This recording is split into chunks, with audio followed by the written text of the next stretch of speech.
¿Qué tal? Buenos días. Saludamos al auditorio que nos hace el favor de sintonizar en este lunes 11 de enero, cuando se cumplen 90 años del reconocimiento del Estado Vaticano. Hace 90 años se firmaban los tratados de San Juan de Letrán, te acordarás de eso, ¿no? Tú andabas por ahí. Pero es un hecho histórico interesante porque después de los estados vaticanos de la quita de territorio en Italia, dejan al Vaticano encerrado en un espacio, y Rey Vittorio Emanuele, a través de Mussolini, que en aquel momento Mussolini todavía no era el líder, no era el caudillo, era el general, era el militar, firman los acuerdos de Letrán, donde se reconoce ya la presencia de un Estado nuevo en Europa, el Estado Vaticano, dentro de otro Estado. Es un hecho histórico, sin duda. Bueno, pues muchos temas. Les puse por ahí algo en relación a los pendientes que tiene bajo mi óptica, entre otros, claro, López Obrador para estos días, y que, entre otras cosas, pues está el asunto relacionado con los temas que caerán en el Congreso, el tema de las guarderías, el tema de los abuelitos, las consultas que se van a hacer por la hidroeléctrica de Morelos, que ha generado ya una serie de protestas en Morelos y en Puebla. Curiosamente Puebla, aquí Puebla ha hecho señalamientos fuertes en relación con la peligrosidad que esto tendría por la cercanía con el volcán, el tema de la Guardia Nacional, el tema de la reforma educativa, el tema de la CFE, que hoy en la mañana Manuel Bartlett Díaz se presentó y leyó una lista de nombres de personas que han sido funcionarios federales y que después han pasado a formar parte de los consejos de algunas empresas, entre otras las que tienen que ver con la prestación de los servicios de energía eléctrica. Y hoy día CFE solamente está generando el 50% de la energía que se consume a nivel nacional. El otro 50% lo generan las empresas privadas que recibieron concesiones, y aparecieron ahí los nombres de personajes famosos como Jesús Reiceroles, como Córdoba, que bueno, desde el principio, desde el momento en el que dejó de ser gran asesor de Salinas, pues tuvo una confrontación con Bartlett muy fuerte. Yo creo que Bartlett aquí está también sacando polvos de viejos lodos. Luis Sacristán, que está también, ¿no?, por ahí, bueno, Felipe Calderón, Elías Ayub, en fin. Jordi Herrera, el que fue particular. Jordi Herrera fue particular de Felipe Calderón. También. Georgina Kessel, que era la mismísima secretaria de Energía. Sí, una relación de mucha gente en relación con los cargos que tuvieron en el gobierno federal y que después fueron aprovechados para servirle al sector privado. Otro tema pendiente es el proceso de selección de candidatos para gobernador. Puebla está a la mira de las listas nacionales y de los intereses de los partidos políticos y los movimientos. Un PAN que está totalmente colapsado, alejado de sus bases, un PRD que sufre de lo mismo. Hay una relación directa entre el PRD y el PAN en los fracasos que han tenido en sus diferentes gobiernos. En el caso de Puebla, pues sus alianzas no generaron precisamente crecimiento de la base, sino crecimiento del grupo político que nada tuvo que ver ni con el PAN ni con el PRD, y hoy el PAN se enfrenta, en el caso poblano, a un vacío en donde no hay un candidato visible que pueda hacerle frente a Morena. Morena entrando en la confrontación de los intereses de los grupos políticos al interior de la izquierda, que esto tiene que ver tal vez con la denuncia que hizo la semana pasada, el fin de semana, López Obrador, de la presencia de una izquierda dura, de una izquierda que no entiende, que se tocan los extremos, entre los fifís y los de la pues izquierda, digamos, tradicional, radical, y esto nos habla nuevamente del escenario ideológico que no corresponde López Obrador a militar dentro de la izquierda, sino volvemos al asunto del nacionalismo revolucionario y de todas aquellas tesis que dieron origen al liberalismo mexicano, de la Revolución Mexicana, ¿no? La exaltación de Cárdenas, la exaltación de los Mateos ahora, en la conferencia de esta mañana, en fin. Los nombres ya están por aquí. ¿Quieres todos los nombres o por los que dije? Está José Córdoba Montoya, Jesús Reyes Heroles, Carlos Ruiz Sacristán, Luis Telles, ese es el paso, Felipe Calderón, Georgina Kessel, Jordi Herrera Flores y Alejandro Kaufman. Estos fueron los nombres revelados hoy en la mañana. Luis Telles y Ruiz Sacristán eran de Cedillo, ¿no? Y de ahí sobrevivieron, desde Salinas. Sí, pues toda la estrategia de las denuncias es contra Salinas. Entonces, nuevamente, el enfrentar a la mafia del poder. Primero el tema del huachicol y ahora el tema de la generación de energía eléctrica, que visto en un escenario de preguerra, en un escenario de planteamiento de preguerra, de seguridad nacional y de guerra de guerrillas, los puntos vitales para controlar a una nación, la generación de la energía eléctrica, el tema del uso de las vías de comunicación públicas y en consecuencia el tema de seguridad y alimentación, ¿no? Entonces se plantea un escenario la verdad es que es híjole, que en geopolítica yo creo que es un asunto que merece la pena analizarse. En fin, doctora, buenos días. Pepe Ojeda, buenos días. José Manuel Rodera, buenos días. En un momento más hablaré con el Tigre Aguilar. Adelante, compañero. Doctora. Pues, como siempre, muy buenos días. Y hay demasiados temas en la mesa, pero con lo que estabas comentando, yo creo que además de todo lo que se está proyectando ahorita con los nombres, ¿no?, que están saliendo a la luz pública, yo lo que puedo ver es también el cobro de facturas, ¿no? Al final me parece que hay ahí algunos temas pendientes en el ambiente político que están buscando la manera de poder emerger, y quizás sea el momento político, insisto, entre estos actores para algunos cobros por ahí pendientes, ¿no? ¿Cómo en qué sentido, no? O sea, es decir, el cobro de facturas de López Obrador o de la gente rodeada de López Obrador, cobro de facturas a estos actores, o al revés, que estos les van a cobrar. Sí, yo creo que es el segundo escenario, ¿no? O sea, al final es salir y esto va a destapar una serie de acontecimientos que se han ido suscitando a través de los últimos, ¿qué te gusta?, 20, 30 años, ¿no? Y que nos va a dar material suficiente para poder analizar esto, porque al final, si bien es cierto, es la plataforma energética, etcétera, etcétera, y sí tenemos claro que hay una gran pérdida de fuerza de Comisión Federal, ¿no?, para poder abastecer en el tema de la luz, que está sobrepasado, etcétera, etcétera, pero también este emerger, ¿no?, de personajes, yo creo que por ahí puede haber algo interesante. Y finalmente, bueno, pues son actores políticos que no se tejieron o no se hicieron ayer, tienen toda una trayectoria política y me parece que van a empezar a salir algunas cuestiones interesantes. Sí, a mí me parece interesante el tema de la energía eléctrica. Hace que será como unos 8 meses estuve en La Ventosa, viendo no es cierto. Pero estuve en una reunión con varias empresas, entre ellas Iberdrola, que es la más grande. Iberdrola es una empresa española de capital, prácticamente 100% español, pero tiene una sucursal en México a través de empresarios como Gilberto Marín, que se asociaron hace mucho tiempo. Y tienen también no solamente las celdas oaxaqueños también aparecen. Y las celdas fotovoltaicas que están en San Luis Potosí, que está impresionante lo que tienen ahí. Bueno, pero a lo que voy yo, en la charla salieron varios temas, y uno de los temas es que, por ejemplo, Iberdrola manda su energía eléctrica a Estados Unidos, ¿no? Sí. Y le presta la red CFE. Y así como estas otras empresas, no solamente hacia Estados Unidos, sino también hacia abajo.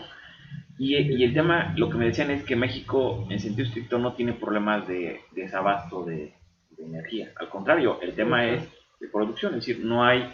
Una de las cosas que, a diferencia del petróleo, el petróleo lo puedes almacenar, la energía eléctrica no se puede almacenar. O sea, la produces y tienes que, produciéndola, luego destinarla a donde va a ir. No puede haber un almacenamiento de la energía eléctrica, es decir, produces y en ese momento tienes que llevarla a donde tenga que necesitarse.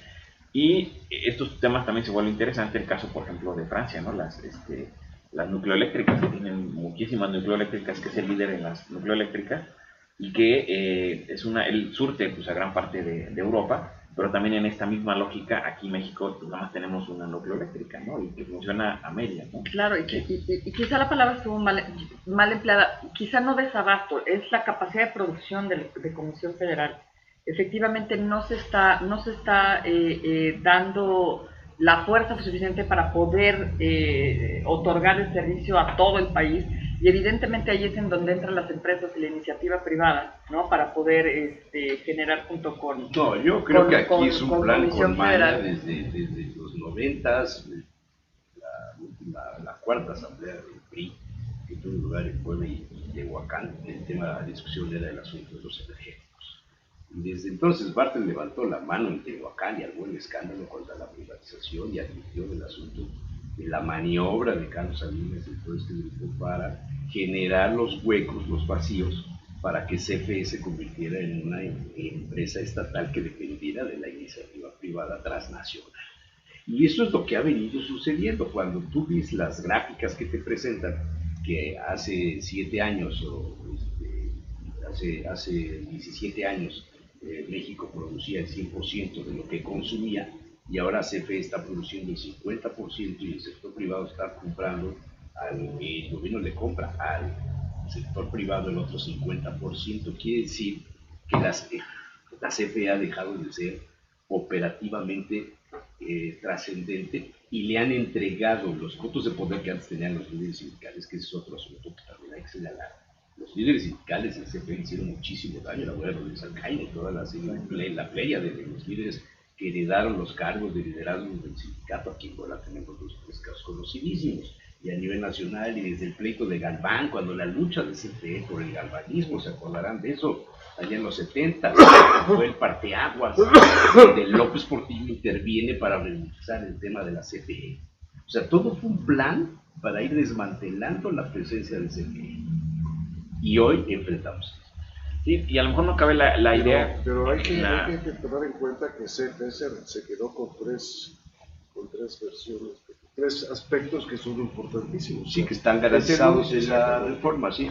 Es el único que puede transportarla. Sí, sí. Nada más que CFE tiene que pagarle el suministro del gas, por ejemplo, sí, a las empresas privadas para poder generar. Pero eso es porque están empeñados ahorita en el caso que están afectando, o sea, el famoso... Por donde lo quieras ver, sí, no, pero, hay una codependencia establecida desde arriba. Ahora, y ellos lo demuestran diciendo, es tan cierto que los que han sido los funcionarios de Pemex, de CFE, de infraestructura, etcétera, de los gobiernos pasados, ocupan los cargos de CEO o de, como le quieras llamar, de asesores, de consejeros, etcétera, de las empresas que están haciendo el negocio de la... Exactamente, claro. forman parte eso es lo inmoral, ¿no? Exactamente. Legalmente o jurídicamente yo creo que va a ser difícil, por eso los dan a conocer, o sea, en el sentido de que a estos personajes, seguro, si les abren un juicio, no puede ser un juicio penal, en la lógica y ese va a ser justamente el punto. Van a comenzar a cobrarse facturas, van a comenzar a emerger. Vas a ver toda la serie de situaciones que esto va a desatar, porque además la declaración de Andrés Manuel, ¿no?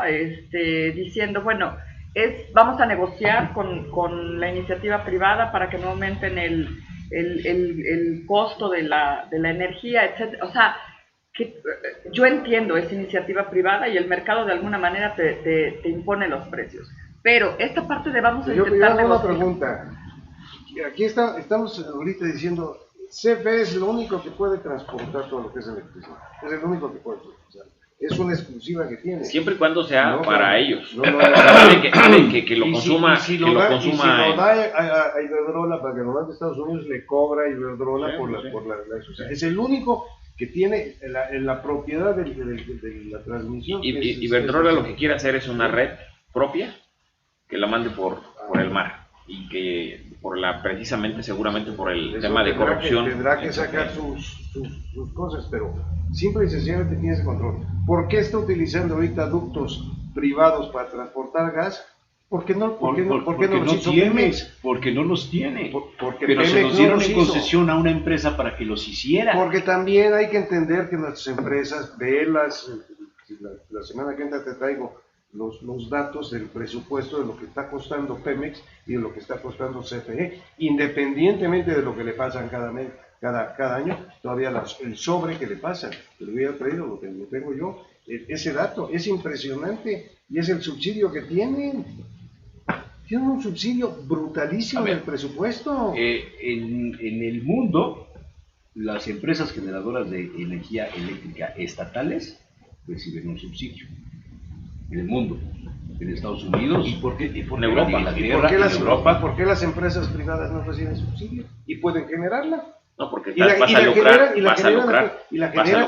generan a precio más bajo que lo que genera. Pero el Si tema tú es el lucro, platicas con los de es el tema del lucro. si tú lo platicas con Iberdrola, con toda la utilidad que saca, él produce la electricidad y la vende a terceros, porque no se la vende Iberdrola, no le vende la electricidad a los privados. A CFE, vende directamente a privados. ¿Y por qué lo puede dar más barato?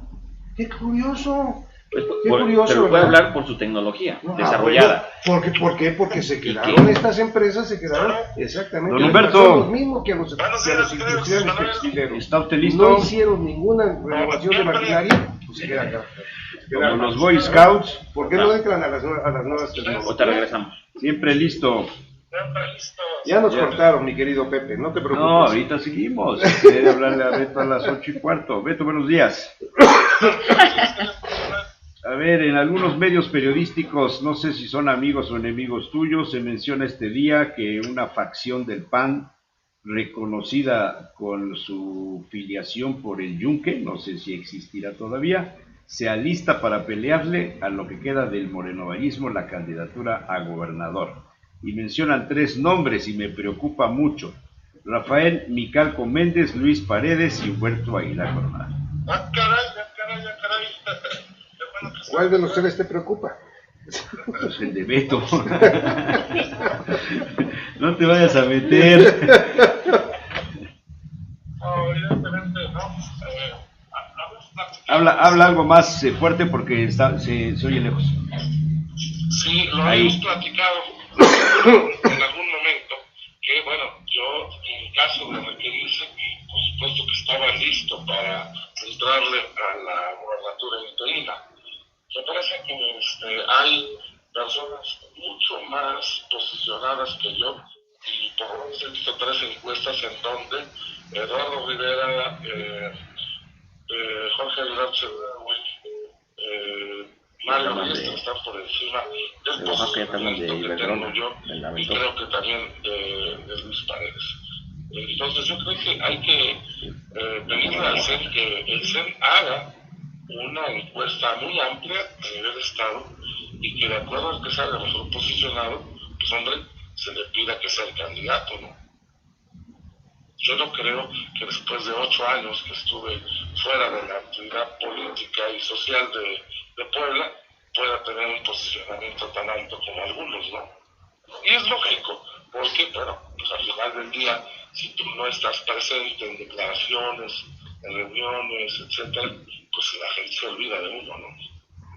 Sí, bueno, pero el tema no lo asumo como un asunto de orden personal, que tú vayas o no vayas. A mí me parece que tú tienes la madurez suficiente para entender que no es tu tiempo, que no son las condiciones, pero lo que preocupa es que el PAN no tiene candidato visible que pueda hacer frente a una campaña frente a Morena, pero tampoco lo tiene el PRD, tampoco lo tiene el PRI. Las bases han sido alejadas consciente o inconscientemente de estas estructuras políticas.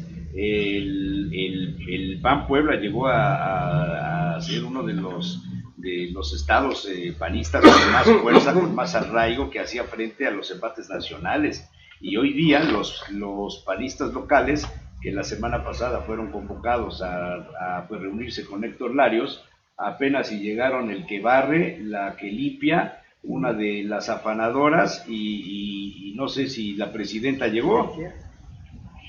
Sí, yo no llegué por lo menos. Sí, mira, cierto que el PAN está pasando un momento muy complicado en Puebla y también a nivel nacional. La verdad es que los resultados electorales del año pasado, la fuerza con la que se presenta AMLO presidente y Morena partido, y bueno, la desgracia que sucedió en Puebla el 1 de junio, luego el 14 de diciembre y luego el 24 de diciembre, pues hombre, evidentemente complican muchísimo más las cosas. Entonces, sí creo que el PAN no va a salir adelante simplemente con una convocatoria de esa naturaleza. No se dice para qué es, simplemente se convoca vía mensajes. Pues creo que así no son las cosas, ¿no? Yo creo que hay que hacer política, hay que reconstruir, hay que recuperar la identidad del PAN para poder decidir entonces quién debe ser el candidato. Oye, Humberto, ¿hay presidenta estatal para 3 años, como lo ha manifestado? No lo sé, incluso si está a la altura del reto que está presentándose en Puebla, eso lo veremos dentro de muy pocos días, porque pues la verdad es que las declaraciones que ha hecho me parece que no han sido afortunadas, y me parece que en el CEN ya deben de estar, pues hombre, con toda la fotografía muy clara de lo que pasa en Puebla. Oye, me voy a congraciar hoy con José Manuel con la pregunta que te voy a hacer. ¿El PAN está en las mejores condiciones de ver hacia los ciudadanos, de buscar un candidato ciudadano fuera del partido para que se vuelva competitivo? Volvemos a la época de Alejandro Cañedo. Es una opción. De Roberto Cañedo y Gabriel Hinojosa, ¿no?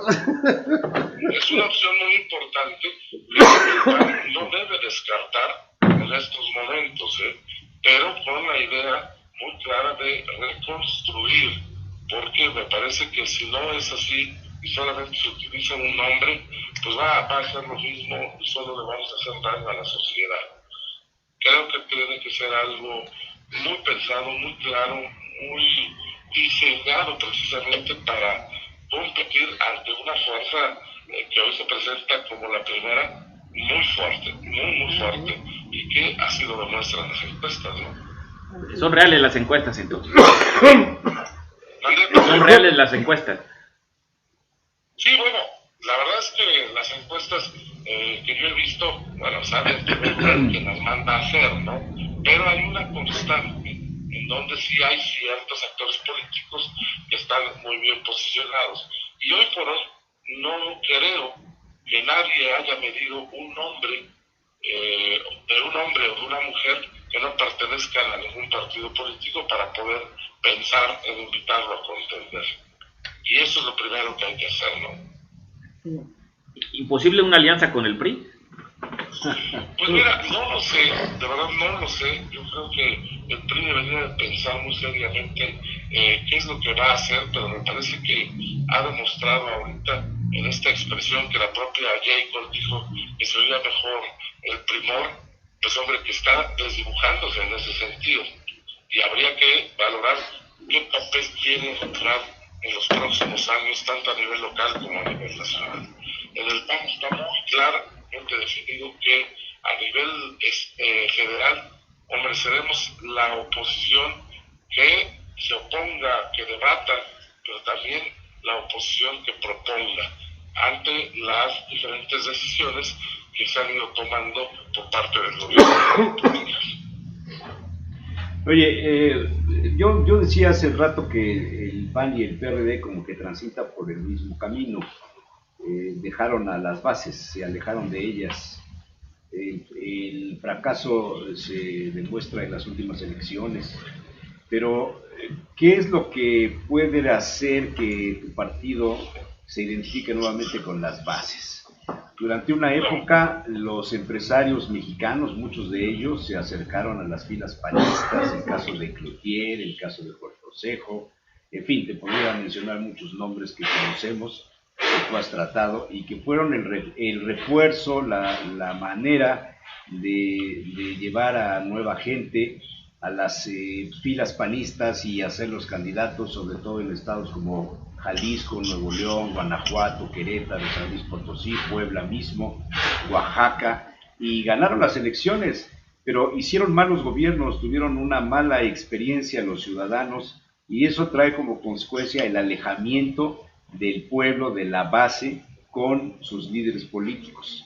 A semejanza, el PRI cometió los mismos errores, el PRD pues nunca los consolidó, por lo menos en el caso poblano, en la Ciudad de México sí, y en el orden nacional, los empresarios dejaron de representar a los ciudadanos. Hoy día los organismos empresariales ya no son bien vistos por los ciudadanos. En la época de Garzazada, en la época de Luis Echeverría, en la época de López Portillo, se levantaba la Coparmex, el Consejo Coordinador, el Club de los Hombres de Negocios o los banqueros, y el pueblo estaba con ellos cuando la nacionalización de la banca fue un ejemplo sumamente claro. Hoy día el pueblo está con López Obrador, está con Morena, está con los líderes de Morena, y ya no está con las otras fuerzas políticas, ni las empresariales, ni las del orden político pues partidista. O sea, es un nuevo México, es una nueva realidad. ¿Tienen razón de seguir siendo estos partidos políticos tal cual los conocemos? Pues mira, está muy claro que tanto los partidos políticos como los organismos empresariales hemos fallado precisamente ante el electorado, y eso ha motivado que se volteen a ver a otras dimensiones y otras fuerzas. Nosotros, por ejemplo, sé del esfuerzo que se hizo en Baja California por conseguir un candidato que no militara en ningún partido político, pero desafortunadamente el esfuerzo no pudo ser concretado. Es decir, tampoco los empresarios o la gente que está fuera de los partidos políticos quiere ahora involucrarse con las siglas de un partido político, porque bueno, puede ser que tengan razón y que los pueda manchar en su nombre, en su reputación. Entonces, el esfuerzo tendrá que ser desde el origen, pasando por todas las asociaciones y grupos afines, y que estén pensando en un futuro muy cercano. Se va a necesitar de la oposición, se va a necesitar que se estructure y se articule un esfuerzo precisamente para poder hacerle frente a medidas populistas que estamos viendo claramente que vienen ya en avalancha, ¿no? Hola, Tigre, buenos días. Sí, buenos días, doctora. Buenos días, Tigre. Oye, te estoy escuchando y se me ocurre pensar lo siguiente. Finalmente es una realidad la que tenemos, y no de ahorita, mucho tiempo atrás, con la fragmentación del partido. Es decir, sí conocemos y sí podemos ver con claridad esta lucha interna del PAN por imponer de alguna forma una cierta ideología o algunos ciertos intereses en pro, ¿no?, del propio partido. Ahora, viendo este escenario y evidentemente buscando la oposición, como bien tú la señalas, y que además, bueno, pues tiene que se requiere una oposición sana y una oposición sólida que le haga contrapeso a la fuerza, por supuesto, que tiene Morena, que ha tenido Morena y que seguirá teniendo Morena, si no encuentra esta fuerza opositora. Sin embargo, mi pregunta va en este sentido, Tigre. A mí me parece que el escenario es un poco más complicado. ¿Por qué? Porque me gustaría como subirlo a un campo no político, sino más reflexivo. ¿Qué se hace? Y me parece que ahí entras tú con toda tu experiencia en el campo de la negociación, y que además de alguna manera lo plasmaste en ese libro que hace tiempo nos hiciste favor de compartir. Pero ¿qué sucede cuando estos grupos al interior del partido están luchando por imponer o por negociar o por llevar o por ganar alguna postura amparándose en la filosofía del propio partido, cuando están convencidos que esa es la mejor, pero el grupo contrario está pensando exactamente lo mismo? Entonces, todo este tiempo que se está como perdiendo en el camino por no tener ¿qué falta, Tigre? ¿Una buena negociación? ¿Qué falta? ¿Apertura? ¿Qué es lo que falta? Porque ambos grupos, o los grupos que estén al interior del partido, todos están convencidos que su postura es la mejor. Entonces, poder llegar a una homogeneidad en la filosofía del PAN, híjole, me parece un poco complicado. ¿Qué opinas? Sí, sin duda alguna. El grave problema, mi querida doctora, es que ahorita se están administrando las ruinas del PAN en Puebla. Y mientras no haya una visión estratégica de qué es realmente lo que quiere el PAN en Puebla para poder seguir subsistiendo, y si no es ahora, en un futuro muy cercano, seguir siendo opción para los ciudadanos poblanos, me parece que no vamos por el camino correcto. Pero para que se dé eso, se requiere alguien que tripule desde el partido esta visión y que conjunte los diferentes esfuerzos que se están haciendo por diferentes liderazgos de tratar de imponer o por lo menos convencer de que su visión es la correcta. Y no hay ese esfuerzo. Es más, ni siquiera esfuerzos aislados para tratar de construir una visión estratégica para el futuro del PAN. Y ahorita lo único que estamos pensando es ver quién es el candidato a la gubernatura de Puebla, y entonces lanzan diferentes mensajes a partir de las columnas políticas para ver si se confunden los propios actores políticos o se animan esos actores políticos y dan el paso hacia adelante. Creo que no es el camino correcto ese. Me parece que habría que tener una reflexión muchísimo más profunda, y esto también habrá que exigírselo al delegado en Puebla, que es Héctor Larios, para ver qué es exactamente lo que quiere también el Comité Ejecutivo Nacional del PAN en Puebla. Yo ya hice un análisis rápido, Humberto, y creo que si se le va a apostar en Acción Nacional al 2021 o 24, pues Humberto Morales tiene que sembrar desde ahorita. ¿Morales? Humberto el Aguilar es el ideal. Sí, no, bueno, definitivamente. O sea, hace tú. Se hace tú. Ya, con base en el análisis. O sea, hace tú, tigre. O sea, es difícil. Oye, Humberto, el perfil que acabas de dar es difícil. Humberto, a mí me llama mucha atención ahorita en lo que estabas tú comentando. Me vino a la mente unas frases que dijo un presidente de USEM de aquí de Puebla hace muchos años, que decía: nosotros tenemos unos estatutos y tenemos una filosofía. Igual pasa con cualquier institución, como puede ser ahí en el PAN, ¿no? Y entonces decía: ¿qué ha pasado con nosotros este año? Dice: lo que pasó con nosotros este año y por lo que no avanzamos como queríamos es porque coincidimos todos en un 80% de lo que marcan los principios, los estatutos y la filosofía, y disentimos en el 20%, y nos hemos pasado más tiempo discutiendo el 20% en vez de trabajar en el 80%, ¿qué es lo que podemos hacer para eso, empujarlo más fuerte? Yo creo que eso es un poco lo que les está pasando a todos ustedes en las instituciones. O sea, se ponen a discutir en el 20% que no están de acuerdo, y no se ponen a discutir y a ver en qué forma ese 80% que están de acuerdo lo pueden potenciar. Esa es la impresión que me da precisamente con todas estas cosas. Sí, espera, yo le complemento a esto que dice José Manuel, que es el principio básico de la negociación, llenar el espacio que está vacío entre los puntos de vista. Pero yo más bien veo que ni tu partido, ni el PRI, ni Morena, ni el PRD, ni el PST, a lo mejor el Partido Comunista en la clandestinidad sí, pero todos los demás institutos políticos, el Partido Auténtico de la Revolución Mexicana, o el del Trabajo, o el de Centro Social, el PANAL, el del Ferrocarril, ninguno es democrático. No son electos sus presidentes conforme a los principios básicos de la democracia. Las militancias no aportan cuotas. Los grupos políticos poderosos en lo económico cooptan los espacios de las dirigencias. Por eso estamos como estamos. Claro, ese es un problema todavía peor, de que no sean democráticos en el interior para tomar sus decisiones esos partidos, sino que tienen dueño los partidos. Exacto. Políticos, y entonces son utilizados de acuerdo al interés de quien controla esos partidos políticos. Exacto. Y contestando lo que decía José Manuel, está totalmente en lo cierto.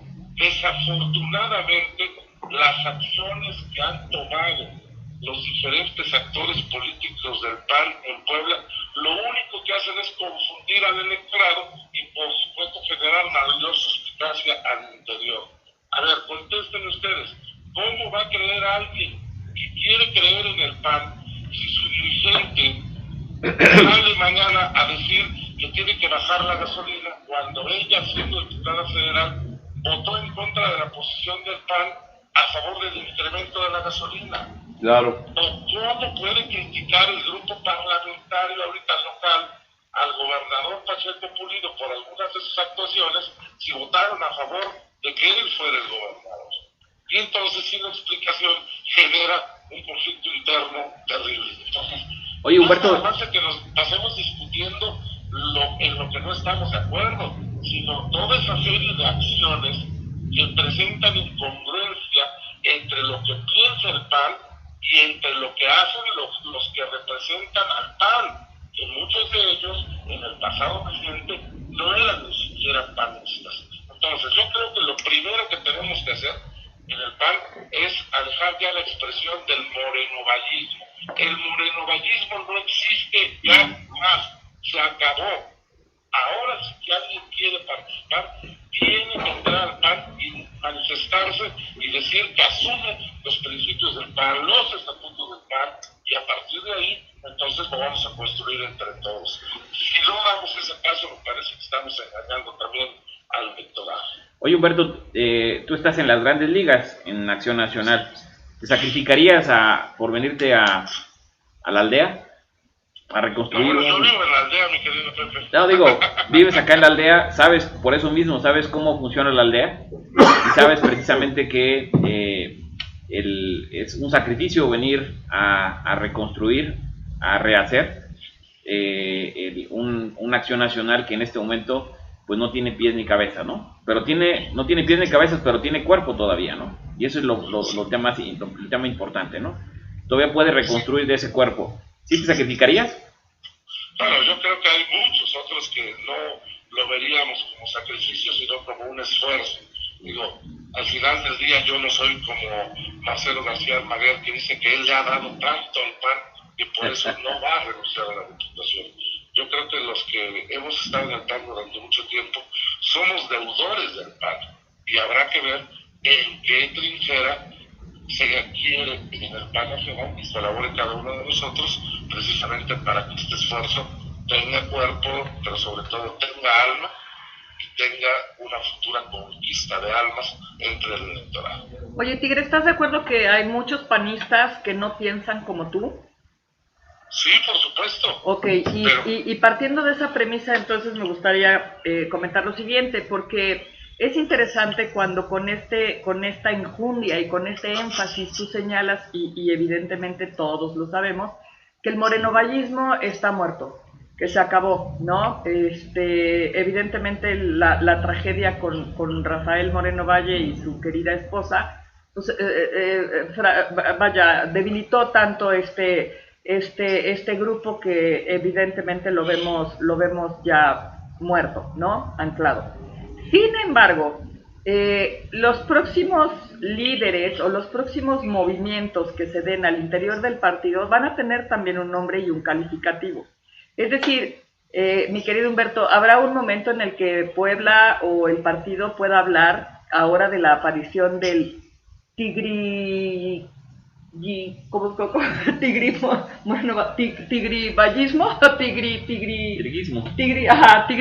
¿puede ser? Puede ser que sí, se ha interpretado así por diferentes medios de comunicación, pero también sabemos que el hacer la política a partir de las columnas políticas no da buen resultado y no te lleva a buen puerto. Yo creo, sinceramente, y el esfuerzo que yo he integrado desde hace muchos años en Puebla, y a veces me han dejado solo otros liderazgos, otra vez me han acompañado, etcétera, es la recuperación de la identidad panista. Ha sido un esfuerzo de muchos años. Voy a insistir en eso, porque yo no creo en los grupos al interior del partido político, cualquiera que este sea. Yo creo en los equipos que suman y multiplican, porque los grupos lo que hacen es dividir y restar. Y me parece que en el PAN, hoy por hoy estamos para multiplicar y para sumar, y eso solo se logra si hay una visión de trabajo en equipo y un esfuerzo en donde todos sumen y todos multipliquen. Pero si partimos que los partidos políticos al final son microsociedades, por decirlo de alguna manera, pues sí sabemos que ninguna sociedad se va a tener esta uniformidad, digamos, ni de pensamiento ni ideológica.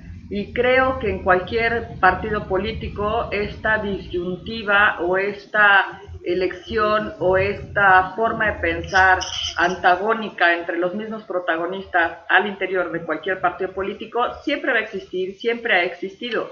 Aquí el punto es, bueno, ¿cuál es la parte? Y por eso insisto en tu libro y en tu obra, Tigre, ¿cuál es la parte o cuáles serán los caminos para que esta forma de pensar tan divergente al interior de cualquier partido político pueda sanarse de una manera más pronta y realmente se constituya el PAN, en este caso, como una gran fuerza de oposición?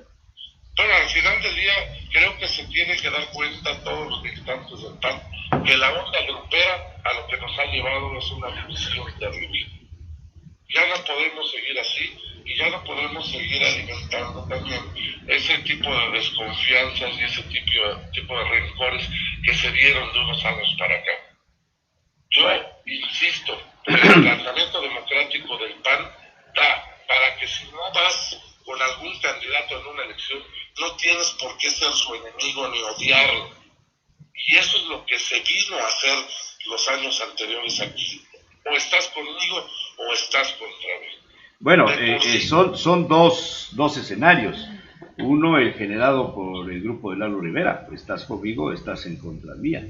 Acuérdate del desconocimiento del liderazgo de Luis Paredes cuando dejó de ser presidente municipal y cuando pidió en un desplegado que Lalo Rivera ofreció una disculpa a los poblanos por el tipo de gobierno que había hecho Luis Paredes, hombre. Y ahora el innombrable, para ya no volverlo a repetir, pero todo eso pues genera esta tesis de o estás conmigo, estás en contra mía, un pensamiento muy de la época de la falange española, mi querido Beto. Sí, efectivamente, yo en ese caso en concreto, yo nunca estuve de acuerdo con ese desplegado, porque yo creo que el peor castigo que le puede dar un ciudadano a un partido político es no ratificarle su confianza ni su voto en la siguiente elección. Y eso ya había pasado en el caso de Luis Paredes, habíamos perdido la elección. Y todavía pedirle disculpas al electorado me pareció un exceso. Creo que no estuvo bien y fomenta esta clase de pensamiento que no nos ayuda en nada. Por eso yo insisto, todos tenemos que poner de nuestra parte, sí, pero tiene que haber un planteamiento estratégico. Miren, aprovecho el comercial. La verdad es que me invitó y me hizo el honor de invitarme a presentar su libro Javier Sánchez Galicia este miércoles, ahí en la Tocinería.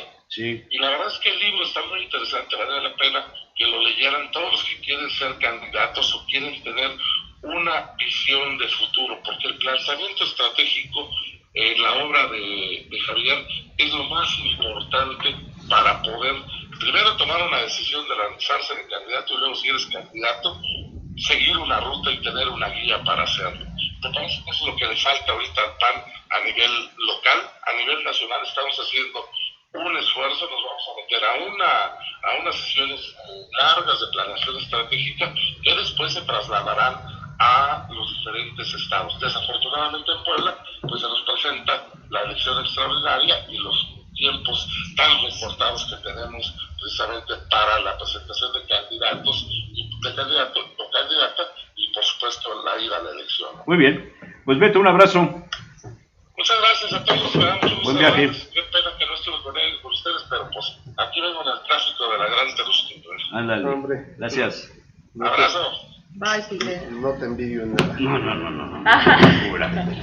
Bueno, gracias aquí a René Payán, manda saludos, Miguel Arruelles también, René Payán, me acuerdo a saludar, José Rosario Sánchez Franco, Aida Araceli Manso Maldonado, Jesús Carrión Díez también manda los buenos días, Hugo Campos, saludos al panel, en especial al exmosquero electoral José Manuel Rodríguez Arta Sánchez.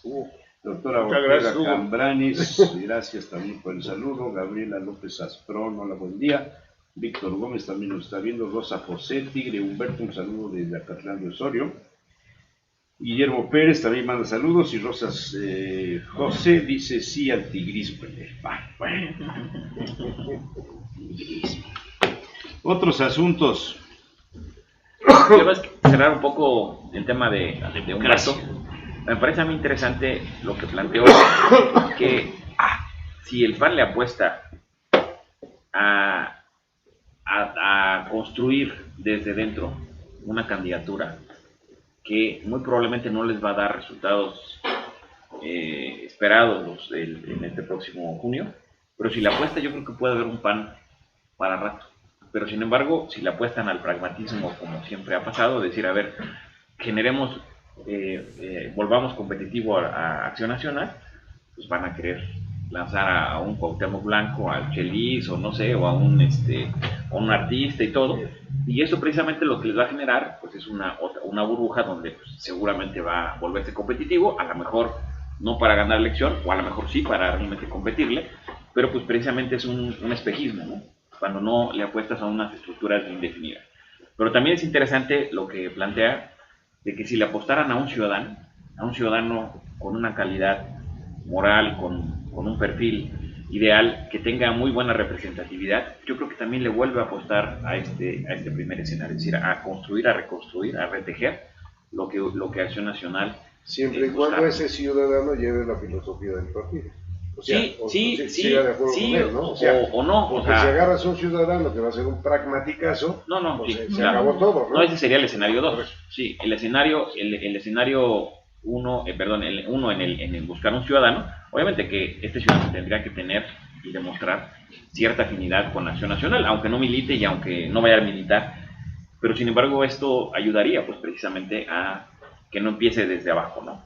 Sí, obviamente es complejo porque ¿qué ciudadano le va a querer apostar? O puede ser un empresario, alguien que tenga precisamente esas posibilidades de reconstruir y que tenga muy buena imagen de los poblanos, ¿no? Creo que eso también puede ser significativo. Se ha hablado hasta de Derbez, ¿no? El doctor Derbez, ¿no? No sé si sea el mejor perfil, a lo que me refiero es que sí se pueden buscar diversos actores que no reconstruya desde abajo, ¿no? A diferencia de que si buscan a alguien interno, pues tendrán que reconstruir desde abajo, ¿no? Y desde ahí tejer estas posibilidades, ¿no? Y se vuelve, por supuesto, mucho más complejo. Y si no se acercan al pueblo, así como dicen, si no te acercas a la ciudadanía y a prever y a solucionar los problemas y las causas que tiene el ciudadano. ¿Por qué votó el ciudadano por López Obrador? ¿Cuál fue la causa? ¿Qué es lo que está pasando? Es la única opción que dieron. ¿Por qué? Porque lo que está pidiendo López Obrador es una cosa que quieren los ciudadanos, pero ninguno de los otros dos partidos se los da. Entonces, pues tienen que votar por él. ¿Qué es lo que tienen que saber? O sea, ¿qué es lo que quieren los ciudadanos? No qué es lo que quiero yo como político. O sea, se están olvidando que el poder es para servir, no para servirse. Y ese es el gran cambio que tuvieron los partidos, fue cuando descaradamente, porque siempre lo han hecho, pero ya fue descaradamente utilizar los puestos para servirse. Y ahorita están saliendo a reducir precisamente todas esas cosas que se tenían calladitas. Como el tema de CFE que estamos hablando hace rato. Exactamente, pero el caso de CFE, yo insisto un poco, a CFE le pasó como le pasó a Petróleos Mexicanos y como le pasó a todas las industrias que maneja el gobierno, le pasó lo que a las industriales textileros. Los industriales textileros que no se modernizaron, que no fueron actualizando sus procesos, simple y sencillamente se quedaron ahí. Renovar o morir, así de fácil. Y es lo que le pasó a CFE y a Pemex, no renovaron. Entonces, ¿qué vienen? Los nuevos sistemas para generar energía, como son los eólicos, como es el solar. Renovaron en la época empezó la renovación con López Mateos cuando se hicieron las grandes presas. Con Echeverría también. Pero ahí paró. Con López Portillo cuando se hizo Laguna Verde, ¿no? Pero, que fue tan hasta ahí llegaron, pero las nuevas pero ahí empezó el planteamiento de desmantelar a las grandes empresas del Estado mexicano. Pero simple y sencillamente, Yo ahí sí creo en lo que dice Bartlett. Sí. Ahora, también creo que es importante decirlo, la infraestructura que tiene México de energía limpia, como las presas y todo esto, no está tan mal, está descuidada. Ahí el tema está sin mantenimiento, o sea, necesita fuertes inversiones para recuperar su capacidad instalada, ¿no? Que su capacidad instalada está muy por debajo de lo que debería. Y el caso de la de Morelos, pues la discusión está por lo que una presa siempre va a generar inconformidad de algunos y beneficios de otros. Claro. Eso es de manera natural. Ahora que también hay que ver cómo entender a las presas en una lógica dual. ¿Las presas? No, En un esquema dual, es decir, que no solamente sirva para generar energía, sino también sirva como para generar sistemas de riego que beneficia al campo en esa región. Es decir, esa dualidad, por ejemplo, en Sinaloa se da mucho, ¿no? Es decir, que las presas sí sirvan. Vuelvo al inicio del planteamiento. En un escenario de la geopolítica de la preguerra o del estado de la agenda de seguridad nacional, el asunto de la generación de los energéticos es fundamental para el funcionamiento de la nación. Y si eso el Estado no lo garantiza, ¿quién lo va a garantizar? Si el ejército, si las Fuerzas Armadas no tienen la capacidad de velar por el suministro del petróleo con eficiencia, ya no digamos de combatir al narcotráfico. Sí, yo creo que estamos hay un estado colapsado de alguna manera. Sí, tiene razón Jesús Manuel, pero el tema, yo creo que en el tema de la energía eléctrica es diferente al tema del petróleo. Porque como estamos conectados, o sea, sí van a hacer que se colapse, pero al final compras la energía hacia Estados Unidos, pues. O sea, al final tienes te va a salir más caro. Si tiene capacidad de producción. No, o sea, te vas a topar. No, pero o sea, en el tema de energía lo resuelves, ¿no? Porque está todo interconectado. Aquí es que te van a subir lo que decías en un principio. Si la seguridad nacional lo que va a hacer, a lo mejor y lo que decía la doctora en un principio, si estos cuates quieren hacer una especie de complot, ahí sí, en el inmediato plazo va a generar esto que tú estás planteando, va a crear un caos, va a generar un caos, porque no estamos preparados para que empiecen a cortar estos suministros. Pues y en el corto plazo, es decir, en algunos meses tú empiezas a hacer contratos por todos lados para que te puedan generar esta conectividad. Es decir, ahí mismo Iberdrola, ¿no? O sea, le empieza a comprar la energía, ¿sí? Y seguramente se va a beneficiar y va a crecer. Incluso aquí en Puebla van a crecer al doble de lo que tenían aquí en Esperanza, ¿no? Sí, ahí es donde está. Oye, ahorita que hablaste de la presa. De ahí hacia Oaxaca. Van a hacer la consulta popular el 23 y el 24. Sí. Exactamente. ¿La van a hacer ahora sí bajo la ley de consultas populares? No sé. ¿Cómo la van a hacer? No, ese es el gran... No, ese es mi ¿Tú qué te imaginas? A ver, tú puedes contestar esa pregunta solo, José Manuel. O sea, tú puedes solito contestar esa pregunta. Esto de decir que lo que el pueblo diga y que si el dice que no se hace y que van a llamar a la UNESCO para que te diga si el agua es buena o no es buena, todo este rollo, pues es que hay una cantidad de intereses de líderes políticos,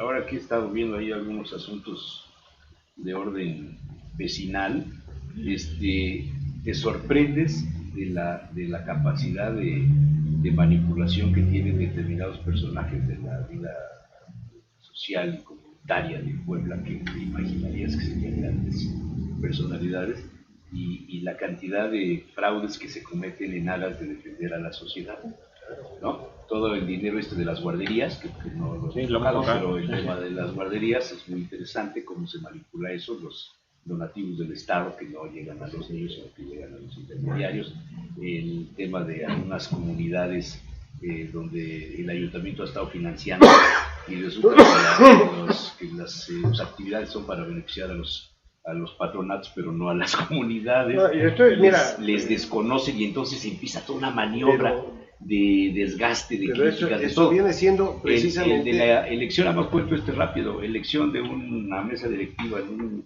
un fraccionamiento de 600 casas de clase a la vista. O sea, una comunidad de las marginales de la zona del Angelópolis, ¿no? 600 casas, 600 viviendas, no todos los que viven ahí son dueños, algunos pagan la renta, algunos sí viven ahí y tienen vigilancia, tienen sus plumas, tienen policías y todo eso. Y llevan a lo mejor unos 8 o 10 años sin pagar cuotas. Entonces vienen los cargos de la mesa directiva y se aparece un líder oaxaqueño que nadie sabía que era oaxaqueño, que nadie sabía que era líder, pero que era vecino y que alegaba y alegaba y alegaba, y empezó a convocar a la gente a que no pagara porque no había servicios de la comunidad. Entonces logró convencer a la mayoría y gana las elecciones. Los que estaban en la mesa directiva se preocupan mucho por la forma como esto se va derivando, hacen una denuncia en el ayuntamiento, llega el síndico hace las investigaciones, resulta que el señor no era ni siquiera dueño de una casa, era un inquilino, que envió a la gente y buscan los antecedentes y este cuate ha sido líder en Oaxaca de comunidades similares donde ha llegado a parar a la cárcel por quedarse con las cuotas de los poblados. Todo esto, dices, a ver, y sucedió durante 6 o 7 años que este señor está viviendo ahí, o 5 o 6 años, y la gente no se da cuenta. En una comunidad de 600 familias. Imagínate lo que pasa en el orden nacional con el tema de las guarderías. Pero te voy a decir una cosa, Jesús Manuel. Yo no dudo que haya habido, y está probado que ha habido abusos y excesos con lo de las guarderías. Que hubo niños que no existían y los generaban y los ponían en nómina para que entraran más dinero. No lo dudo, no lo pongo en duda. Pero también no creo que todas las guarderías fueran así. No puedo generalizar nunca. O sea, no creo que todas las guarderías fueran así. Creo que habría buenas guarderías. Y aquí viene un problema que sucede aquí en México. Todo cortan con la misma tijera. Yo recuerdo hace muchos años, y tú lo debes de acordar, cuando los causantes menores agarraron, y los causantes menores, porque había unos causantes menores que debían de haber sido super mayores, quitaron a los causantes menores. Y el daño que le causaron al propio Estado, porque era el que se quedaba con las cuotas de los causantes menores, y la complicación que le hicieron a los comerciantes y a los industriales y a todos para meterse a una contabilidad impresionante. Entonces, yo lo que creo que es, y vuelvo a lo que siempre he dicho, la falta de Estado de Derecho, castiga al que está mal, aplícale la ley al que está mal, y exhíbelo, y exhíbelo, y todo lo que tú quieras, pero los que están trabajando, que trabajen bien, eso va a hacer que deje cada vez que haya menos. En las guarderías no me extrañaría que se pasaron el tip, oye, métele 3 más, métele 3 más, métele 3 más, y se corrió la voz y hubo quienes sí, y entonces se pudrió mucho ese asunto. Las estancias infantiles en el caso Puebla, bueno, hubo denuncias muy fuertes en el sexenio pasado, porque personas relacionadas, ligadas al delegado, a la gente de los alrededores, al nuevo delegado, al anterior delegado, pues hicieron uso de las estancias infantiles. Por eso digo, yo no lo pongo en duda, no lo pongo, pero sí veo una cosa, permíteme, sí veo una cosa, ahorita los papás que realmente llevaban a sus hijos y que estaban becados por el gobierno, que no les llegue el dinero para pagar, ¿qué van a hacer? Ahora, aquí es interesante tomar una medida así de corte, en vez de haber, y ellos deben de tener los listados de quiénes son y quiénes no son. Entonces, ¿cómo les hacen llegar para que ese pobre niño siga siendo atendido? Porque hoy se va a pasar 2 o 3 meses en lo que arman el esquema para cómo le van a hacer llegar el dinero a los papás, ¿sí?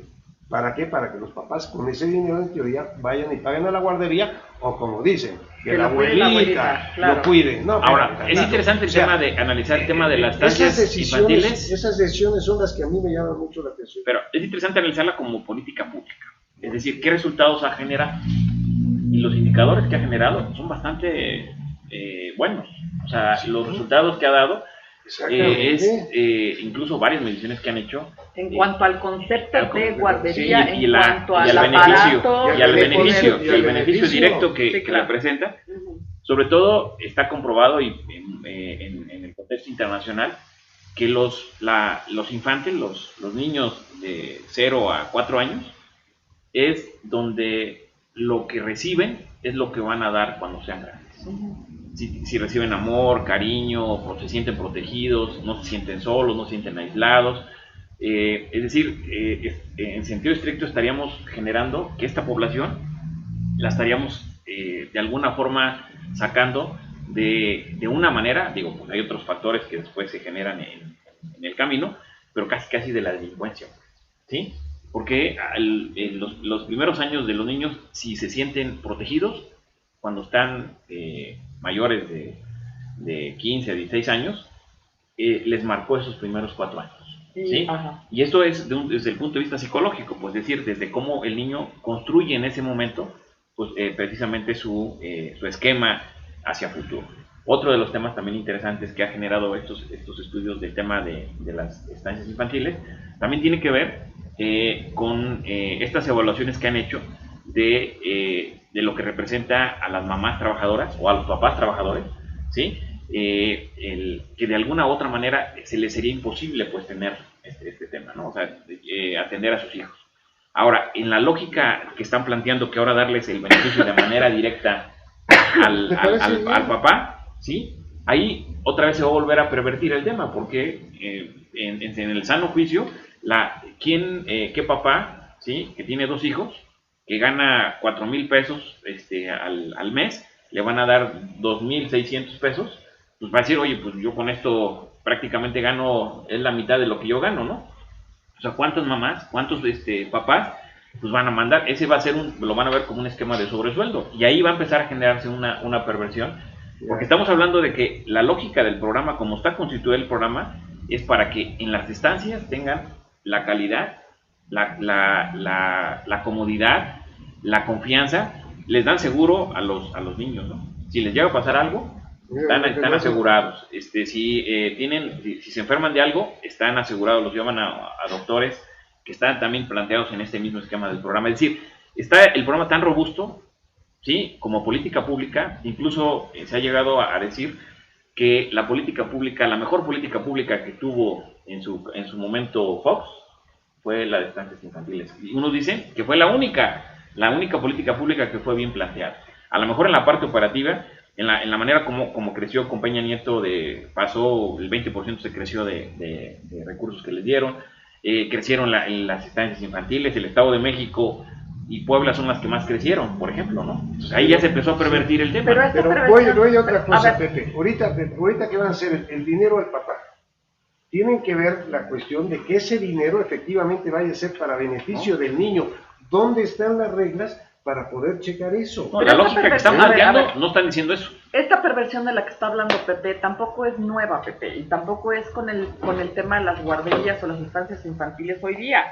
Es un problema recurrente en cualquier programa social. ¿Cuántos programas han aparecido en apoyo a las familias, a las madres, a los de la tercera edad, a los niños, ¿no? Es decir, y existen estos programas en donde al infante a través de los padres de familia se le otorga cierta cantidad para que vayas a la escuela y no tengas pretexto, ¿no? De no asistir porque tienes que trabajar apoyando a la economía familiar. Entonces, bueno, este tipo de esquemas, yo lo único que puedo ver es netamente una plataforma popular, ¿no? El populismo, por supuesto, en donde estamos perdiendo de vista cuál es la base. Por supuesto hay que educar, hay que tratar de formar una población en los primeros años sólida, que pueda repercutir en los años siguientes, pero estoy de acuerdo en que falta mucho que construir, pero también estoy como tratando de llamar la atención, no por consuelo, ¿no? Pero en estos esquemas hemos vivido siempre. Sí, no, pero precisamente estos esquemas que hemos ahora vivido modificarlo, ahí es a lo que voy, modificarlo. Por estos esquemas es por lo que el señor agarró la bandera de la corrupción y le funcionó. Yo creo que aquí se... No, permítame. Sí, es que precisamente yo estoy de acuerdo contigo. Son los esquemas que hemos vivido. Qué padre, estamos en este lugar. ¿Sí? Esto lo debimos haber atacado cuando empezó. Nosotros tenemos Tiene que haber un punto de inicio, claro, para el cambio, pero tenemos que partir. Pero cuando empezaron estas cosas, nosotros tuvimos de haber atacado, decir, espérate, estás actuando mal, estás haciendo mal, y no involucrarnos en el juego que se ha involucrado todo el mundo. Pero es que en este juego, déjame decir esto, en este juego de la corrupción a mí me llama mucho la atención cuando Andrés Manuel declaró y dijo, el dinero que se va a otorgar para las estancias infantiles y en beneficio de estas criaturas ya no va a tener intermediarios.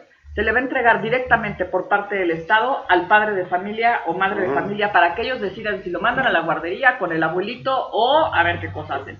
Y entonces yo me pongo a pensar, nada más pónganse a pensar, ¿cuántos millones de personas son usuarios de 300,000? ¿Qué onda? ¿Formados en Palacio Nacional? ¿O cómo? para que Andrés Manuel de su manita le entregue a cada beneficiario Va a ser, o sea, por supuesto que necesita un intermediario. Pero ya lo explicó la vez pasada, que se me hizo interesante la lógica. La tesorera estuvo en una de las ruedas de prensa y me pareció interesante la contundencia, es decir, para poder lograr que no haya intermediarios, o sea, en la hora de entregar, la tesorería de manera directa va a dispersar a los bancos que... A mí ya me llegó a mí me llamó la atención que me llegó la pensión de adulto mayor. ¿Sí? Ahora, pero regreso al tema. A mí me parece... A mí me parecía interesante... ahora sí ya tienes que agradecerle a ambos, pero bueno, pero regreso. El tema, a mí me parece interesante esto que comentas, doctora. También, José Manuel, hemos coincidido 2 veces en el programa. Wow, hoy tienen Hoy te invito a desayunar, Pepe. Y el tema es, si analizamos otra vez con la pública los elementos que tiene el programa de estancias infantiles, por ejemplo, las del IMSS, ¿por qué no han revisado el tema del IMSS con el tema del ABC y todo lo que se generó? Las del IMSS le pagan como 3 o 4 veces más por niño a los dueños que son también privadas, a los dueños de las estancias infantiles del IMSS, que son muchísimo más caras y que seguramente, más bien no seguramente, hay muchos después de que se abrió lo de ABC, hay una corrupción también impresionante. Pero regreso, los elementos de este programa de estancias infantiles como política pública, ahí es precisamente cómo entenderla en la magnitud que representa. Yo creo que López Obrador tomó una decisión sin fundamentos, sin tener la información ahí a su alcance, y lo quiso generalizar como el huachicol, por ejemplo, porque la verdad este programa que la Sedena va a ser administradora de aeropuertos. Sí. Porque la ley. Este programa pueda tener ingresos Sedena. Pero regreso otra vez, el programa, si lo analizamos en todos sus elementos, o sea, cumple con todo lo que está establecido. Ahí lo que entra, de lo que decía José Manuel, ahí entra la supervisión, ahí entra la sanción. Si alguien le hizo mal, que se sancione. Si las estancias tienen doble beneficiario o no existe, pues hay que sancionarlas, hay que abrir su proceso legal, pero no cambiarle el esquema, porque si no, lo que debería de ser Andrés Manuel es mejor borrar ese programa y relanzar otro, porque está haciendo un engendro del programa que no va a sustituir el programa de estancias infantiles, va a acabar con el programa de estancias infantiles, y lo que representa esta lógica. Es una población vulnerable, lo necesitan, pero en la lógica que está planteado es... Hay muchas cosas que se puede decir que son buenas. El problema es que nadie conoce las reglas de operación. En sus propios, el nuevo que viene de los preparatorianos y que les van a dar también sus 800 pesos, 1.600 bimestrales. ¿Y cuántos años tengo que seguir? ¿Cuántos años me lo vas a dar? Porque mientras yo te demuestre que soy preparatoriano, me la tienes que dar. Me paso 12 años ahí, me la paso de preparatoriano. Entonces, esas reglas de operación es lo que no se conoce. Ya están planteadas. Ya están planteadas las reglas de operación. El tema es que no las conocemos a lo mejor nosotros. Pues ¿sí? habría que ver cómo están planteadas, ¿sí? O sea, yo no las conozco, pero sí, o sea, cada programa federal tiene que tener unas reglas de operación previa. Sí, pero puede ser muy largas, muy amplias, es decir, se les va a dar a todos, y para que te le dé, tú necesitas tener tu tarjeta porque van a bajar precisamente para que el preparatoriano pueda tener acceso a la tarjeta de crédito o de débito, que es donde le van a depositar, porque no es mayor de edad, en el caso del primero preparatorio y el segundo. Entonces, esas cosas tienen que hacer, no han hecho esos cambios, se tienen que hacer esos cambios. ¿Sí? Pero ya está, ya vamos a hacerlo. A mí, por ejemplo, una cosa que hizo López Obrador que me pareció muy importante es quitarle el control, y eso también lo decía Jesús Manuel, a las organizaciones sociales. Eso me hizo un acierto, es decir, porque eran las ganonas pues del tema, ¿no? Sí. Y aquí en Puebla podemos varias organizaciones. Todos los proyectos se quedaba todo el dinero en el camino y llegaba muy poco. En eso tiene toda la razón. Incluso hasta lo operaba de manera directa de la organización. Sí, por supuesto. Y esto se volvió un negociazo incluso para políticos, ¿no? empresarios y demás, todo creando mundo. estas ONGs, ¿no? Para poder... Todo el mundo. Sí, es cierto. Y seguía en un esquema de corporativismo, es decir, pareciera que, no pareciera, incluso las mismas organizaciones movían ¿Qué? Por eso, pero en ¿qué el va esquema a pasar? socialmente. Fue a repartir dinero a las zonas huachicoleras para que ya no sigan viviendo el huachicol. ¿Cómo están controlando que precisamente suceda eso? O sea, ¿cuáles son las reglas? Dalas a conocer, porque no las han dado a conocer ninguna de las reglas. Pongo el caso concreto del preparatoriano. ¿Ya viste si no existen las reglas de operación? Pueden ser la consulta. Porque o sea, para que la auditoría superior no te observe, pues tiene que haber primero una regla de operación. Y antes de que incluso Hacienda, incluso para que pueda administrar algo, tiene que tener todo el esquema legal. Como esto. A mí ya me llegó, porque me llegó en donde recibo mi jubilación, me llegó una que dice de la Secretaría del Bienestar, 2.500 y pico de pesos. Una cosa. Me dijeron, platicando con un amigo, me dice, es lo de adulto mayor. Qué padre. Y si yo me muriera mañana, ¿cómo se enteran para que no dejen de depositar en esta cuenta? Pregunto. También explicó la tesorera, explicó ese tema también. ¿Y cuál es? Que informe directamente la familia. Bueno, a ver. O sea, creo que nos estamos... Es exactamente igual que la depuración al padrón electoral. En teoría, el registro público, el registro civil debe de informar al INE. Ok, pero hace un rato decías que el 20% era...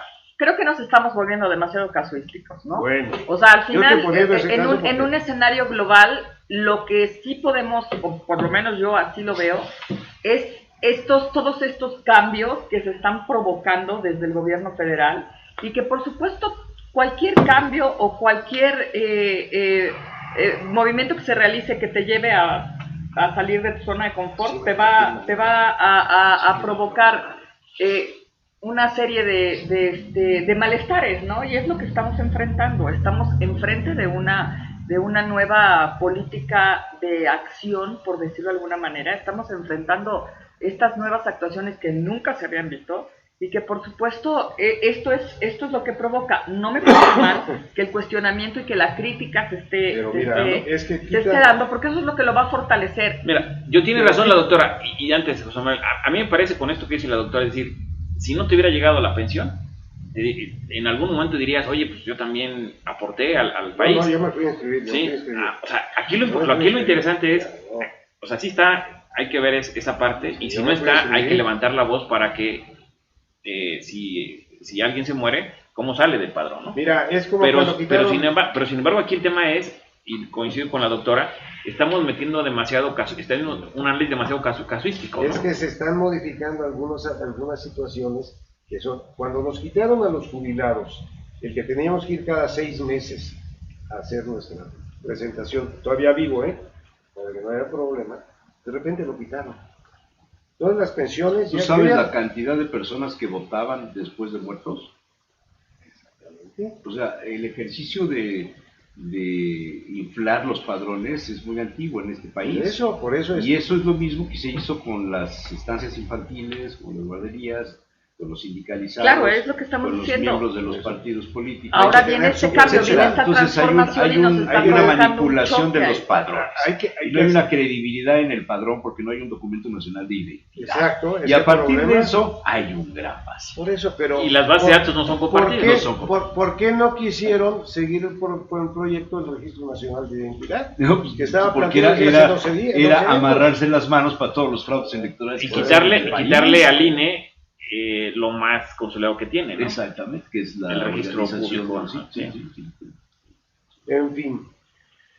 Bueno, está interesante el tema. Pues yo considero Fernando de la Vega, gracias. Luis Martínez, gracias. Yuli Gallardo Márquez, excelente día y excelente tema. Saludos a todos. Maricruz MTS, Alessia Caebajal, Adriana Mendoza Muñoz. Bonito día para todos, como siempre, muy interesante.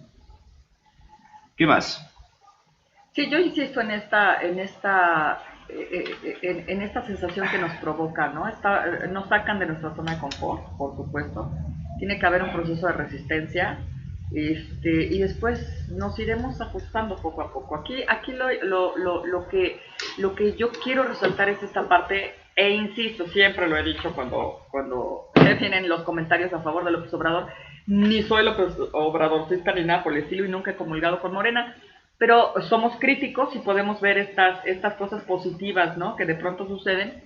Y me parece que esta es una de ellas. O sea, se está transformando el sistema, se está sacudiendo el sistema. Comienzan a darse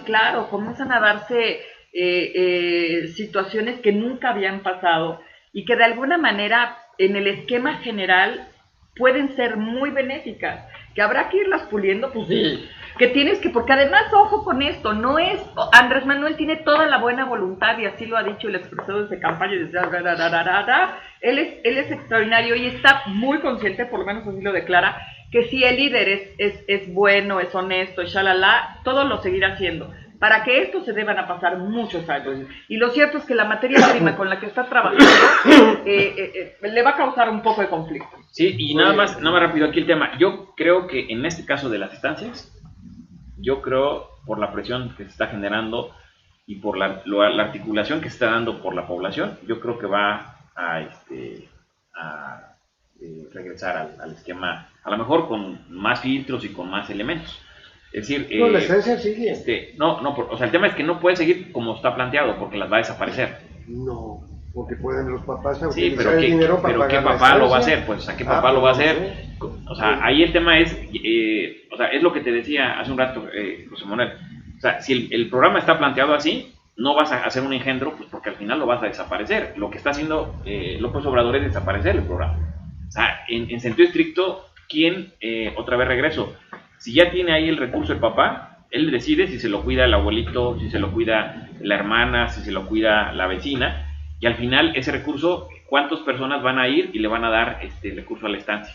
¿Sí? O sea, el esquema de la estancia estaba precisamente motivado desde la iniciativa privada, pero con el acompañamiento del gobierno. También es darle un poco de responsabilidad al papá para, oye, no todo es así. Este dinero es para esto y utilízalo para lo que... Pero para eso tienes que educar también. Sí, o sea, tendría que tener... También tiene que haber parte de eso, ¿no? Claro. Sí, la realidad va a ser difícil. Y pero yo creo que sí se va. Vas al punto casuístico, ¿sabes? Ajá. O sea, ya lo vas a bajar a qué va a ser Juan, qué va a ser Pedro y qué va a ser Jaimito. Y en la lógica que plantea la doctora es decir, se vale reconocer las cosas de Andrés Manuel y también con nuestro análisis que hacemos, los errores que cometen, ¿no? Claro. Y yo creo que este es un error que va a tener que corregir desde mi punto de vista, porque es la población beneficiada y esta población que está en la indefensión, pues precisamente es a la que va a desproteger. Bueno, y además, ¿cómo se aprende desde cualquier ámbito? Prueba, error, así se aprende, así se crea la ciencia, así se experimenta, y si esto le va a provocarnos evidentemente un error y así se va a manifestar, yo tampoco quiero pensar que vamos a tener a un Andrés Manuel emberrinchado, exacto, ¿no? Como para decir, esto está saliendo mal, pero aquí me mantengo y que se acabe, ¿no? O sea, yo creo que sí tiene esa disposición, por lo menos el sistema de decir, chino, falló por acá, pues vamos a ver cómo lo mejoramos. Sí, incluso dos datos duros que me tocó revisar la semana pasada. El primero, que el Senado hizo una recomendación a la Secretaría de Hacienda para que no disminuya y para que el total del presupuesto del programa de estancias infantiles lo mantenga. Se lo hizo el Senado como Senado, o sea, todos los senadores lo firmaron. Y segundo tema, los senadores del PAN refirieron que todos los ahorros que está teniendo el Senado, los senadores del PAN están diciendo que esos, que son como 240 millones, que vayan al programa de estancias infantiles, ¿no? O sea, yo sí creo que hay las condiciones, y a lo mejor también fue benéfico por parte de López Obrador, de hacer esta sacudida, ¿no? Para ver, si está algo bueno, pues seguramente va a haber manifestaciones reales donde se pueda dar y se pueda mejorar, ¿no? Y eso también es interesante, ¿no? Vamos a ver qué pasa, porque ahorita precisamente los senadores y los diputados hay muchos pendientes muy interesantes. Sí, ¿no? En el inicio decía yo, todo lo que va al Congreso de la Unión y que no está planchado, dicen los políticos, no hay, por lo menos visiblemente, operadores que estén planchando los temas, la Guardia Nacional, la reforma, el tema del fuero que se quedó ahí colgado, el tema de la venta de los aviones ahora, la subasta de coches primero, y ahora de los aviones, helicópteros, etcétera. Todo este asunto y las vías férreas de Lázaro Cárdenas al resto del país siguen cerradas. Oye, ahí esto es tremendo, o sea, es está terrible. Tremendo. Ahí lo que es impresionante es la salida que le quiso dar el señor presidente al pedirle a la Comisión de Derechos Humanos, a la Comisión Nacional de Derechos Humanos, intervenga. Oye, ¿alguien le explicó que precisamente la comisión es para cuando a los ciudadanos le afectan tus derechos humanos una autoridad? Sí. ¿Sí? O sea, y la contestación... No, pero también la iniciativa privada, José Manuel, o sea, si tú se ven violentados tus derechos en la iniciativa privada por alguna empresa, también, o sea, derechos humanos no solamente es para las instancias gubernamentales. La autoridad. No, cualquier persona que violente tus derechos humanos, ahí interviene la Comisión Nacional de Derechos Humanos. Pero la Comisión de Derechos Humanos, la contestación que le dio, me parece magnífica, ¿no? Es decir, sí, lo ideal es que haya comunicación, que haya consulta, pero tu autoridad, acuérdate que tienes que cumplir con tu obligación y el otro tiene que cumplir con su obligación. O sea, eso es impresionante, que bueno que lo pudo decir y lo dijo la Comisión de Derechos Humanos. O sea, tú como autoridad también estás fallando. ¿Por qué? Porque están cometiendo un ilícito que a ti te corresponde atacar. Ahora, y en la lógica que plantea Jesús Manuel, me parece interesante que la elección de Puebla puede generar de manera anticipada los rompimientos en la lógica nacional. Claro. Porque ya están generando estos desacuerdos y sobre todo porque ya está el Movimiento de Regeneración Nacional, que no es un partido político, pues ya está teniendo ya sus fricciones, sus fracciones, porque no hay condiciones, ¿no? Y eso lo estamos viendo ya en la parte legislativa, ¿no? Vamos a ver qué pasa con las reformas finalmente de la Policía Nacional, de la Guardia Nacional, que tiene que ver si ya en esta semana creo que ya la tiene que ver. Ahorita están en las consultas y viene también la de educación. Sí, que la agenda legislativa está ahí. Entonces, ahí es donde yo creo que los partidos de oposición actualmente es donde vamos a ver realmente qué es lo que cuál va a ser su postura, ¿no? Ahora, y también debe ser una postura que construya a México, porque también no podemos, para que construya el proyecto, porque también no podemos generar una postura de que todo lo que diga López Obrador está mal, ¿no? Claro, exactamente, o sea, es una crítica totalmente destructiva a la que así hemos visto a varios actores, incluido al PAN, ¿no? Sí, por supuesto. Es esta objetividad que creo que hemos perdido y que por supuesto va a fortalecer un análisis crítico, ¿no? Fuera de todas pasiones y demás, que era un poco lo que platicábamos con el Tigre, ¿no? Es decir, ¿cuál es tu postura? Pero la postura de cada uno es subjetiva. Entonces, ¿cómo logras empatar esto? Evidentemente, objetividad, que creo que sí nos falla y deberíamos de trabajar para fortalecerla, ¿no? Sí, y otro tema interesante que se me olvidó hace rato, TV Azteca o Grupo Azteca tiene las eólicas Dragón, la empresa Dragón, que es grandísima y que su mercado es hacia abajo, ¿no? Hacia Centroamérica. Y que ahí no sale en la lista, no sale mencionado, ¿no? Y también eso de los, qué curioso, de los fuertes, o sea, de los grupos empresarios fuertes, como Iberdrola, también está, el más fuerte es Iberdrola, pero de los que están creciendo, en temas de las eólicas, es el Grupo Dragón de Ricardo Salinas. Por eso te digo, o sea, van a comenzar a emerger estas facturas que se van a tener que cobrar en algún momento con el tema energético. O sea, lo vamos a ver. Un par de meses más, quizás. Pero van a empezar a sonar. Pues bueno, y regresando al tema poblano, me parece interesante cómo está generando, y también lo comentaba Humberto, el Tigre, y lo refería de que en Puebla, pues para todo pareciera indicar que no va a haber oposición fuerte ante un una elección donde va 2-1, bueno. hasta 3-1, ¿sí? Incluso juntando a todos los aspirantes, no hay posibilidad de que Morena pierda. Pero además es increíble porque estamos regresando a las épocas de quién va a ser el candidato del PRI porque ese es el que va a ganar. Ahora sí que el comercial, pero no se pierdan la columna de ayer que se publica, al rato se los pongo en las redes sociales, pero era justamente esto. Lo que se ve es, todavía ni siquiera tiene Morena un candidato, no ha lanzado un candidato oficial, se tiene especulación en el ámbito político. No hay convocatoria, ni siquiera. Exactamente, no lo hay. Póngale a quien le ponga, Morena se la vaya. Y ahí es también interesante. No importa cuál sea el candidato. La marca Andrés Manuel sigue subiendo. Y lo que decían hace un rato también, me lo refería de que las columnas y los medios ya no inciden en la percepción de la población. Es decir, la población hace bastante tiempo que las columnas no inciden en la opinión pública. Y en esta lógica, lo que pasó en junio pasado, el año pasado, pues es decir, cuántos votos se generaron a partir de los medios de comunicación. O sea, cuántos refrendaron su voto. Sí, va a ser una elección totalmente atípica la de Puebla y manchada del choque de los grupos del ostracismo, los emergentes, las viudas, los huérfanos y los que, como los pescadores, a río revuelto. Así va a ser. Muy bien. Bueno, ¿algo más? Pues nada más, vamos a desayunar. Mañana, día de reflexión con Noé X Balanqué Bautista, con Óscar López Hernández, David Méndez, y por la vía telefónica Fritz Glockner en el acuerdo semanal. Para ver. Gracias.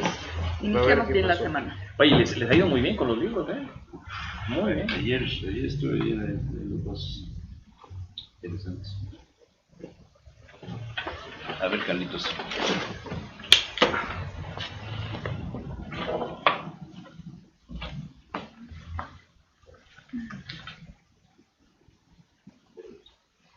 Ya no. Como la Argentina ya no se pudo, ¿verdad? Seguimos en la